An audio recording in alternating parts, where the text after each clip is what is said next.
এখন আমরা এই ভিডিওতে কথা বলবো 1 মিনিট। হ্যাঁ, এখন আমরা এই ভিডিওতে কথা বলবো কোন ছবি নিয়ে?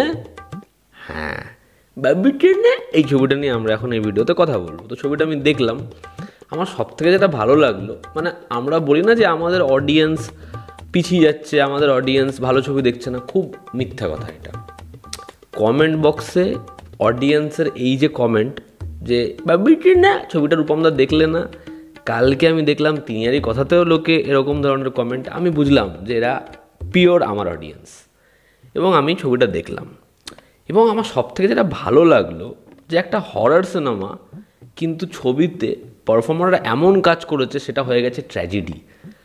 এই যে পিকচার, একটা ছবি দেখতে গিয়ে যে আমি একটা হরর ছবি দেখছি, প্রত্যেকটা পড়তে পড়তে ছবিতে জাম্প স্কেয়ার ভর্তি, প্রত্যেকটা সিকোয়েন্সে যেরকম ধরনের অ্যাটমসফিয়ার আমি ভয় পাচ্ছি, আমার গা হাত পা কাটা দিচ্ছে। আর আরও একটা বিষয়, এই যে আপনারা বলেন বাংলা ছবির কালেকশন হচ্ছে না, বাংলা ছবি লোকে দেখতে যাচ্ছে না, আরে লোক তো ছেড়ে দিন, এখন অন্য প্রজাতির প্রাণীরাও ছবিটা দেখতে যাচ্ছে। এটাই তো বাংলা ছবির আর্ট। এই ছবিটা সবথেকে বড় ক্রেডিট তো এখানেই। এই ছবিটা জানেন আমি কজনের সাথে বসে দেখেছি? আমি, একজন মানুষ এবং 7খানা মশা, আমরা 8 জন মিলে গোটা হলে ছবিটা দেখেছি। এবং আমি তো ওরকম সিটি হাততালি দিতে পারি না, মশাগুলো তো হুইসেল বাজাচ্ছিল প্রত্যেকটা সিকোয়েন্সে, মানে ওটা ছবির প্রত্যেকটা সিকোয়েন্স এসেছে। আমি ভীষণভাবে এটা দেখে আপ্লুত যে তারা এত এনজয় করেছে। ওরা তো ওটাকে ম্যাগনাম অপাস বলছে, ওদের বাহুবলী, ওটা মশাদের বাহুবলী। এবং ছবিতে স্টারদের এরকম পারফরমেন্স, হ্যাঁ জিতু কামাল ডেফিনেটলি স্টার। আমি তো জিতু কামালকে শর্ট করে মাঝে মাঝে জামালও বলে ডাকি, তো হিজ এ স্টার, ওটা ব্র্যান্ড।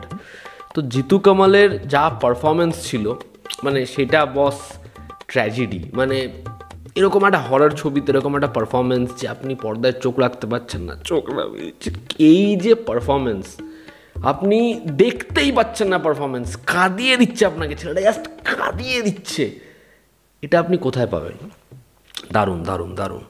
এবং এই যে সে বলেছে যে সে এরপরে কাজ করবে না, মানে আমার এরকম কমিটমেন্ট, এরকম ধরনের স্টেটমেন্ট বিশেষ করুন এই পলিটিশিয়ানদের মধ্যে দেখি, আমার এত এত ভালো লাগে যে পলিটিশিয়ানরা এরকম ধরনের স্টেটমেন্ট দেয়, মানে আমি আপ্লুত হয়ে যাই, যা কী স্টেটমেন্ট দিল। সেরকমই যে স্টেটমেন্ট আমার খুব ভালো লেগেছে, আমার ভীষণ পছন্দ হয়েছে। কিন্তু এই হাউসের সাথে এরপর না তার অনেকগুলো ছবি আছে যেগুলোর অ্যানাউন্সমেন্ট হয়ে গেছে। তো আমার জিজ্ঞাসা, সেই ছবিগুলোর কি হবে?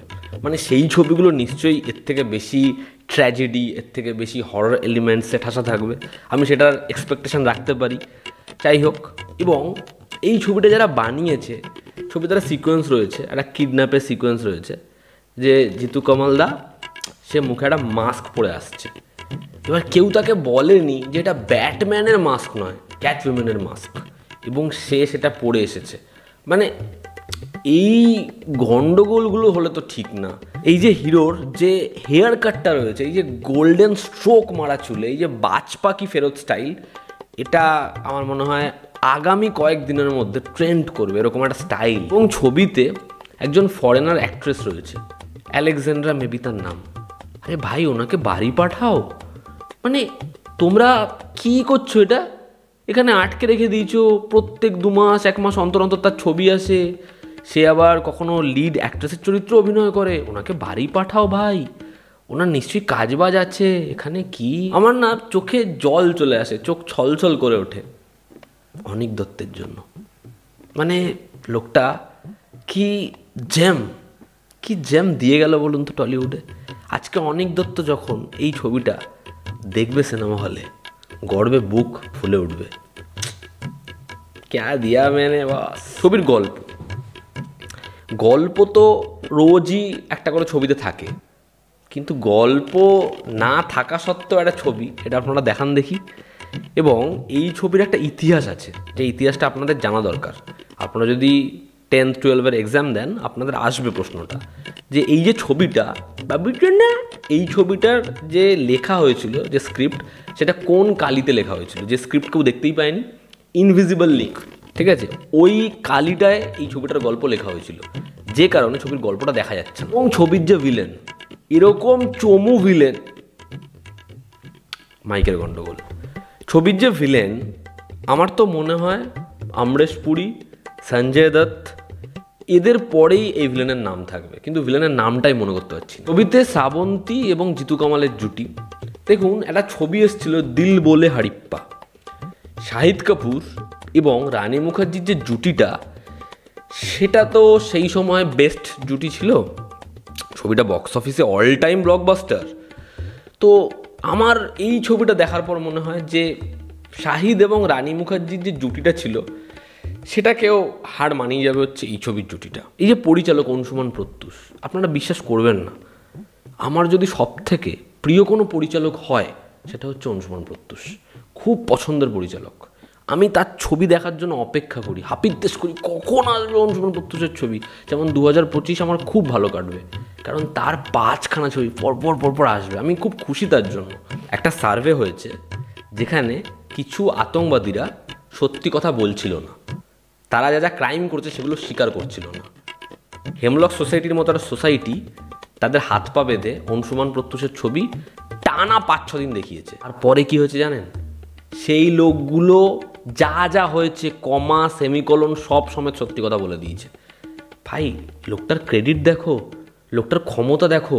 আমাদের দেশের কাজের জন্য লোকটাকে ব্যবহার করা হচ্ছে, তার ছবিকে ব্যবহার করা হচ্ছে। স্যালিউট বস। এবং তার এরপর আরও 4টে ছবি রয়েছে। আমি ভীষণ এক্সাইটেড। এবং তার একটা ছবি হচ্ছে গোলা, পরমাণু। আমি যখনই রাস্তায় দেখি তার ছবির পোস্টারটা খুলে গেছে, আমি থুতু দিয়ে আটকে দিই, যা দেখে মরা। মানে আপনারাও যান, দেখুন গিয়ে। তো বাবুসোনা, এটা এমন একটা ছবি, এই ছবির সামনে যদি একটা বিড়াল পথ কাটে, সেই বিড়ালটা মরে যাবে।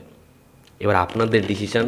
এরকম একটা ভয়ানক ছবি, যেই ছবিতে পারফর্মাররা এমন কাজ করেছে যেটা ট্র্যাজেডি, এই ছবিতে যে ড্রামাটা আছে সেটা আসলে ড্রামা নয়, সেটা আসলে রোম্যান্স, এই ছবিতে যে রোম্যান্স আছে সেটা আসলে রোম্যান্স নয়, সেটা আসলে হরর এলিমেন্ট, যে হরর এলিমেন্ট রয়েছে সেটা আসলে হরর এলিমেন্ট নয়, সেটা হচ্ছে হিস্টোরিক ফ্যাক্টস। এবার আপনারা ডিসাইড করেন ছবিটা দেখতে যাবেন কি যাবেন না। আমি এত পজিটিভ দিক বললাম, এর পরেও যদি কেউ হেসেছো কমেন্ট বক্সে, যদি কেউ বলেছে রূপম খিল্লি করেছে, খুব খারাপ হয়ে যাবে। তবে এটা থামিয়ে দেওয়ার কতবার ঢপ দেবো। আবার দেখা হচ্ছে, টেক কেয়ার।